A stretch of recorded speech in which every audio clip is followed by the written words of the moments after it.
Stormy Daniels, who is the adult film star, um, sued Donald Trump Tuesday this week, alleging that he never signed the non-disclosure agreement or the sort of the side letter, because the non-disclosure agreement was all with fake names, and then there was a side agreement that told that indicated who the names referred to. Well, he didn't sign either. It was Michael Cohen who signed it. Now, there's a couple of things that we should address. One is, my understanding was that Stormy Daniels claimed that the NDA was violated when Michael Cohen spoke several weeks ago, saying that he had paid the money. And here is what I think has happened since then. Michael Cohen tried to invoke and to take her to court and say that this must be adjudicated by an arbitration system that maybe was in there in that non-disclosure argument. And she doesn't want to go into arbitration. But the question that I have, Digby, is why does Michael Cohen, presumably representing the Trump interests at the least, why does he care?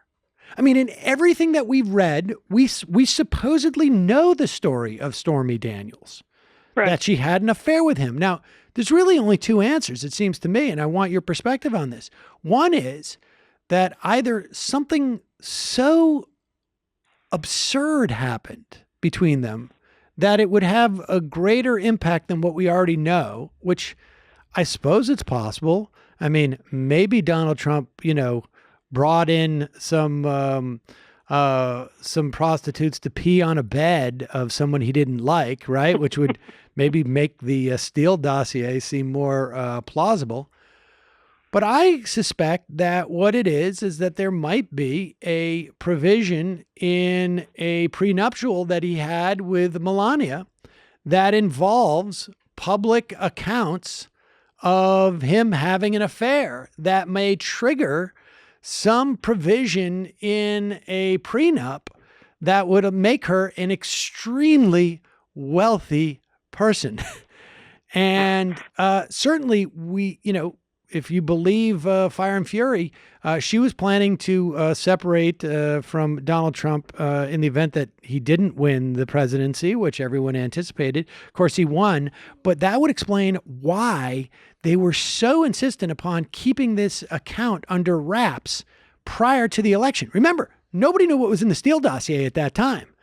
And certainly the idea that it would sink his political career seems a stretch. What's your take?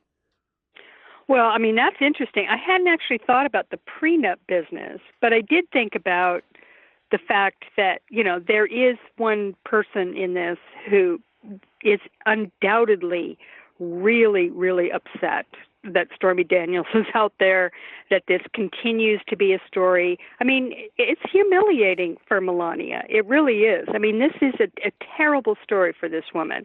I mean, I'm not generally very sympathetic to her, but in this case, I can imagine that she is very, very, very upset. And that, Trump, for all the chaos and pressure he's feeling at work, he's getting plenty of it at home as well. I can only imagine how unpleasant that is. So I could see, and if there's money involved, which there may very well be money involved. I mean, she undoubtedly had a lawyer put together her prenuptial agreement, and, they're always looking for ways to, and it would also explain why Trump was so adamant for years in shutting down all these stories. I mean, Steve Bannon said in Fire and Fury that they paid off hundreds of women. I mean, maybe that's an exaggeration, but it certainly wouldn't surprise me if there's a whole slew of other women. And in fact, if this lawsuit that Stormy Daniels has filed ends up going to court, apparently there's these kinds of suits have a very, very wide open discovery process, and there could be a ton of information that comes rolling out, and Michael Cohen doesn't want that. But you're right. Why would he fight it? Because at this point, this story's out. We all read the interview from 2011. Everybody knows what happened between them. There's nothing new here, but Trump has survived it. So why continue to do this? Why continue to push this thing? It really doesn't make any sense. Of course, this is Trump world, and a lot of what they do doesn't make sense. So, who knows? But I have a sneaking suspicion that, and there would be some, poetic justice if Stormy Daniels were to be the one who, really puts Trump on the hot seat on a legal basis with this lawsuit, because Trump Trump got in office in spite of the fact that he was a known misogynist pig, and a lot of women in this country were appalled that happened. So, if an adult film actress is one of the people who helps destroy his presidency, it would be definitely poetic justice as far as I'm concerned. Yes, I'll take it any way we can get it at this point. Exactly. All right, well, listen, we're going to take a break. When we come back, I want to talk about what's going on in California.